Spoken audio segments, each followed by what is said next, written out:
स्थानीय तहको महत्त्वपूर्ण भूमिका रहेको हिसाबले प्रत्यक्ष डेली टु डेली नागरिकको सानातिना समस्यासँग पनि हामी चाहिँ जुझ्नुपर्ने अवस्था हुन्छ।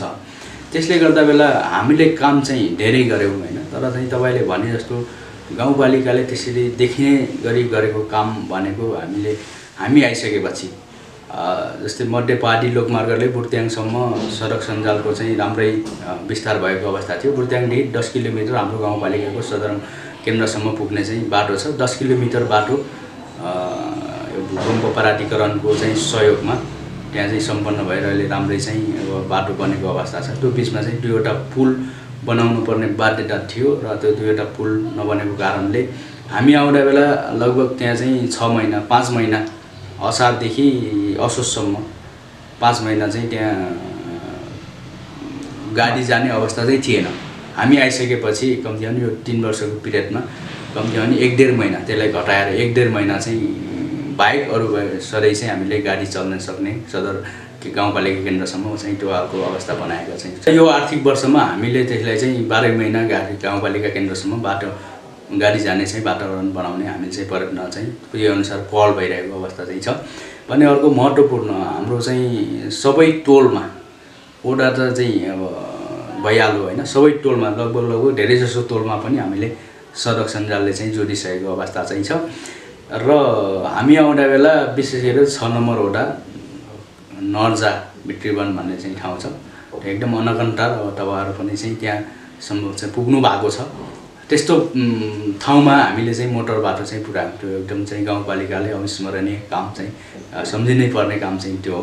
र अर्को त्यही 6 नम्बरको के रे नर्जा भन्ने चाहिँ टोलमा हामीले 114 वटा धारा एक गरे खानेपानी त्यो पनि गाउँपालिकाको एकदम अविस्मरणीय चाहिँ काम हो। भने स्वास्थ्य क्षेत्रमा हामीले गाउँपालिकामा हामीले ल्याब कम्ती भने बङ्गाराउन स्वास्थ्य चौकीमा ल्याब सञ्चालन गरेका छौं।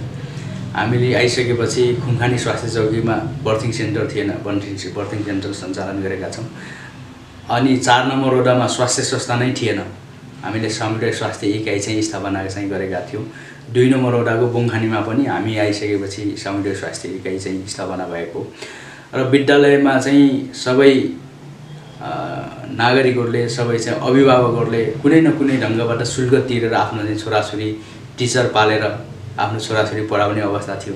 त्यसको चाहिँ समस्या हामीले चाहिँ गाउँपालिकाले समाधान गरेका छौं। आज चाहिँ मैले लाग्छ 45-46 वटा चाहिँ स्थानीय स्रोतबाट गाउँपालिकाको स्रोतबाट तलब खाने गरी चाहिँ हामीले चाहिँ शिक्षकहरूलाई चाहिँ व्यवस्थापन गरेर शिक्षा क्षेत्रमा सहज बनाउने चाहिँ हामीले चाहिँ प्रयत्न गरेका छौं। यो महत्त्वपूर्ण विषय हो। भने कृषि पर्यटनको क्षेत्रमा पनि हामीले व्यावसायिकमा कृषि गर्न चाहने कृषकहरूलाई हामीले उनीहरूलाई तालिम दिने, उनीहरूलाई चाहिँ बिउ दिने, उनीहरूलाई त्यस्तो खालको चाहिँ मेसिन र औजारहरू दिने कामहरू चाहिँ गरिरहेका छौं। भने पर्यटनको क्षेत्रमा सम्भावित हाम्रो गाउँपालिकाको पर्यटकीय क्षेत्रहरूको सम्भावनाको खोजी गरेर केही चाहिँ हामीले पूर्वाधारका कामहरू पनि सुरुवात गरेका छौं। र आज हाम्रो मुख्य पर्यटकीय क्षेत्र हाम्रो गाउँपालिकाको बराटाल क्षेत्रमा हामीले चाहिँ संरक्षण गर्ने, त्यहाँ मन्दिर बनाउने, त्यहाँ खानेपानी बनाउने, त्यहाँ शौचालय बनाउने काम गरेका छौं। भने सोले डाँडामा पनि हामीले खानेपानी निर्माण गर्ने, शौचालय निर्माण गर्ने देखि लिएर त्यो सोले डाँडालाई अझै आकर्षक बनाउनको लागि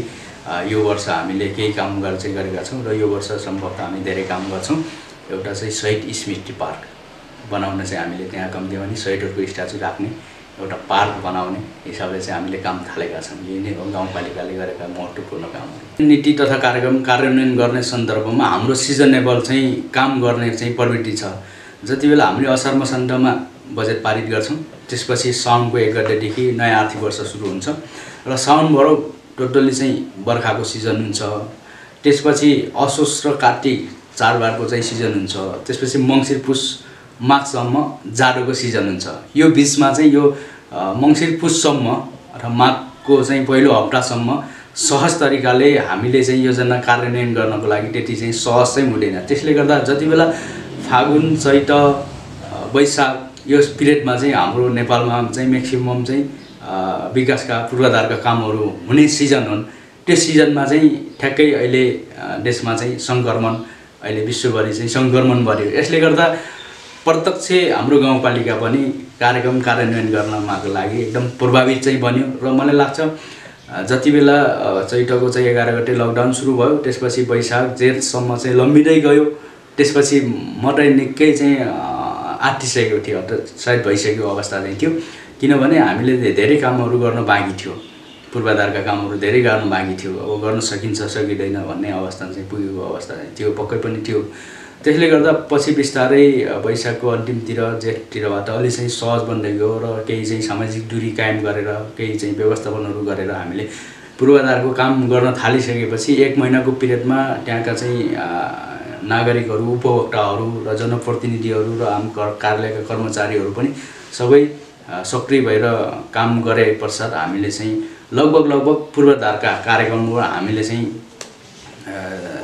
राम्रै चाहिँ काम सम्पन्न गर्यौं। तर चाहिँ केही सचेतना कार्यक्रमहरू, केही लक्षित वर्ग कार्यक्रमहरू, केही तालिमका कार्यक्रमहरू थियो, त्यो चाहिँ हामीले गर्न सकेको अवस्था चाहिँ छैन। मलाई लाग्छ हामीले पूर्वाधारको कार्यक्रममा लगभग हामीले चाहिँ केही कामहरू बाहेक हामीले चाहिँ धेरै काम सम्पन्न गर्न चाहिँ सफल भएको। गाउँपालिकाले पूर्वाधारको क्षेत्रमा विशेष गरेर शिक्षा स्वास्थ्यको क्षेत्रमा हामीले चाहिँ काम गरेको अवस्था चाहिँ छ। कतिपय थुप्रै विद्यालय भवनहरू हामीले चाहिँ निर्माण गर्न चाहिँ सफल भएको अवस्था चाहिँ छ भने स्वास्थ्य संस्थामा हामीले कम्तीमा पनि सुधारको कामहरू र अहिले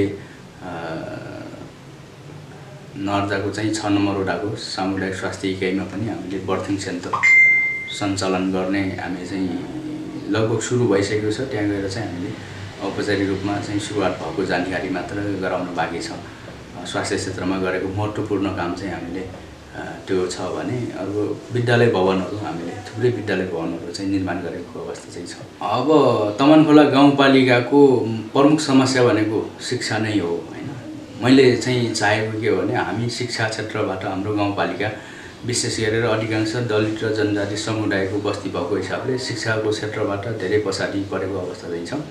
त्यसैले शिक्षा क्षेत्रमा एउटा लेभलको उच्च शिक्षा सबै नागरिकले पाउनुपर्छ। उच्च शिक्षा पायो भने बल्ल चाहिँ त्यहाँको समग्र चाहिँ गाउँपालिकाको समृद्धि सम्भव छ भन्ने हिसाबले चाहिँ हामीले लिएका छौँ र प्रमुख समस्या भनेको नै त्यही नै हो। त्यसले गर्दा हामीले शिक्षा क्षेत्रलाई नै प्रमुख प्राथमिकता राखेर हामीले चाहिँ काम गरिरहेको अवस्था चाहिँ छ। विकासका पूर्वाधारहरू निर्माण गर्दै गर्दा बेला हामीले त्यसबाट भवितव्य हुने विपदहरूलाई हामीले ध्यान दिएर अहिले समग्र हाम्रो चाहिँ गाउँपालिका मात्र नभएर समग्र यो देशकै समस्या हो। निर्माणका कामहरू थाल्ने, त्यसबाट चाहिँ जोखिमलाई न्यूनीकरण गर्नको लागि हाम्रो चाहिँ प्रयत्न चाहिँ भइरहेको अवस्था छ। तपाईले भने जस्तै केही हामीले निर्माण गरेका पूर्वाधारहरूले जोखिमहरू निम्टाइसकेको अवस्था पनि छ। त्यसबाट हामीले अब कम गर्नको लागि हामीले सक्दो प्रयास चाहिँ गरिरहेका छौँ र हाम्रो जस्तो चाहिँ अब स्रोतको अब बजेट चाहिँ थोरै भएको हिसाबले त्यसको चाहिँ दीर्घकालीन हिसाबले हाम्रो चाहिँ दिगो विकासको हिसाबले काम गर्नको लागि हामीले अलि चाहिँ चुनौतीको विषय छ। किनभने समुदायमा नागरिकहरुमा आवश्यकता समस्या तत्कालको तत्कालै चाहिँ परिपूर्ति हुनुपर्छ भन्ने चाहिँ अपेक्षा हुन्छ। त्यसले गर्दाले हामीले त्यो आवश्यकतालाई चाहिँ तत्कालीन चाहिँ मिट गर्नको लागि त्यही अनुसारले हामीले काम गर्छौं। त्यसले चाहिँ फेरि पछि फर्केर हेर्दा बेला अर्को चाहिँ विपत्तिहरू जोखिमहरू चाहिँ निम्ताइरहेको अवस्था चाहिँ छ। यसलाई चाहिँ न्यूनीकरण गर्नको लागि हाम्रो चाहिँ प्रयत्न चाहिँ भइरहेको अवस्था छ। अब तमनखोला गाउँपालिकामा हामी निर्वाचित भएर आइसकेपछि र आजको दिनसम्म हामीले काम गरिरहँदा बेला पक्कै पनि हाम्रो गाउँपालिकामा थुप्रै समस्याहरू आवश्यकताहरू चाहिँ छन् र हाम्रो गाउँपालिकाको प्रमुख समस्या भनेको मैले अघि नै भने शिक्षाको एउटा महत्त्वपूर्ण चाहिँ समस्या हो भने अर्को चाहिँ हाम्रो भौगोलिक विकटता र छरिएर रहेको बस्ती। हामीले बस्ती व्यवस्थापन गर्न सक्यौं भने हामीले चाहिँ पनि हाम्रो चाहिँ विकासलाई चाहिँ सहज हुन्छ, नागरिकले राज्यको सेवा सुविधा पाउने चाहिँ सहज हुन्छ। त्यसले चाहिँ हामीले सोचिरहेको अवस्था दिन्छ। र मेरो कार्यकाल भनेको 5 वर्षको कार्यकाल हो। 5 वर्षको कार्यकालमा तमनखोला गाउँपालिकाको आधारभूत समस्याहरू हैन आवश्यकताहरू गाउँपालिकाले चाहिँ पूरा गर्दै अब समग्र तमनखोला गाउँपालिकाको समृद्धि र दिगो विकासको लक्ष्यको लागि मेरो कार्यकाल 5 वर्षको 5 वर्षको कार्यकालमा त्यस्तो देखिने गरी उपलब्धिमूलक काम गर्ने चाहिँ पर्याप्त चाहिँ समय होइन। कम्तीमा पनि मेरो कार्यकालमा अबको तमनखोला गाउँपालिकाको 20 वर्ष पछाडिको विकासको अवस्था चाहिँ यो रहने छ भन्ने एउटा चाहिँ फ्रेमवर्क तयार गरिदिने चाहिँ मेरो चाहिँ प्रमुख जिम्मेवारी मैले ठानेछु। त्यही अनुसार चाहिँ कामहरू भइरहेको अवस्था चाहिँ छन् र पहिलो काम चाहिँ हाम्रो डेटा कलेक्सन गर्ने, हाम्रो चाहिँ समग्र तमनखोला गाउँपालिकाको विषयहरूमा डेटा कलेक्सन गर्ने, त्यसको लागि चाहिँ एउटा प्रोफाइल हामीले चाहिँ डकुमेन्टेसन गरिसकेको अवस्था चाहिँ छ भने अब आवधिक योजनाको पनि हामीले चाहिँ धेरै काम सम्पन्न भइसकेको छ भने आवधिक योजना तयार भइसकेपछि अब हाम्रो चाहिँ अब तमनखोला गाउँपालिकाको 10 वर्षको, 15 वर्षको र 20 वर्षको चाहिँ रणनीतिक मास्टर प्लान गराएर चाहिँ मैले चाहिँ छोडिदिएँ भने कम्तीमा त्यो फ्रेमवर्कमा टोकेर आउने चाहिँ आगामी आउने प्रतिनिधिहरूले काम गरे भने 20 वर्षपछि बल्ल चाहिँ अहिले सुरुवात गरेको रिजल्ट चाहिँ देखिने हिसाबले चाहिँ काम गर्नेको लागि मैले चाहिँ प्रयत्न गरिरहेको अवस्था चाहिँ छ। जनप्रतिनिधिहरूको बिचमै पनि, कर्मचारीहरूको बिचमा पनि र कर्मचारी र जनप्रतिनिधिको बिचमा पनि हामीले चाहिँ जुन गतिमा स्थानीय तहलाई अगाडि बढाउनु पर्ने, जुन गतिमा चाहिँ गाउँपालिकाको समृद्धि र दिगो विकासमा हामी चाहिँ अगाडि बढ्नुपर्ने र तपाईले भने जस्तो नागरिकको आवश्यकता, समस्याहरू, आकांक्षाहरू असीमित छन्।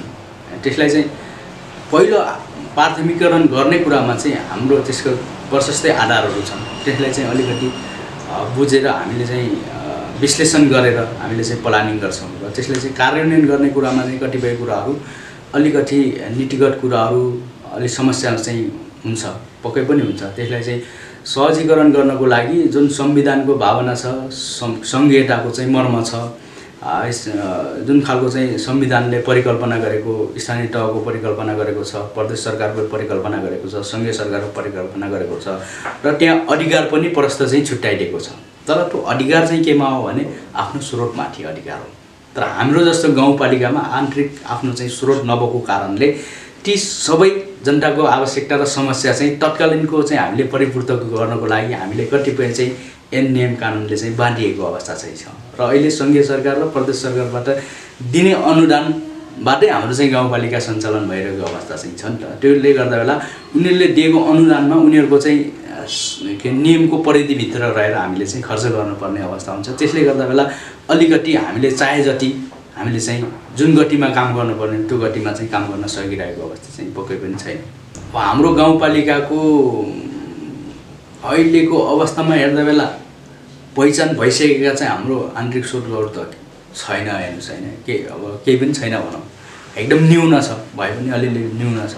त्यसलाई बढाउनको लागि सम्भावनाको चाहिँ दायरा चाहिँ बढाउनको लागि प्रशस्तै आधारहरू छन् र त्यसलाई चाहिँ त्यो सम्भावनाहरूलाई हामीले चाहिँ कार्यान्वयनमा ल्याउनको लागि अहिले तत्कालीन अवस्थामा चाहिँ त्यसको लागत चाहिँ धेरै लाग्छ, लागत खर्च चाहिँ धेरै लाग्छ।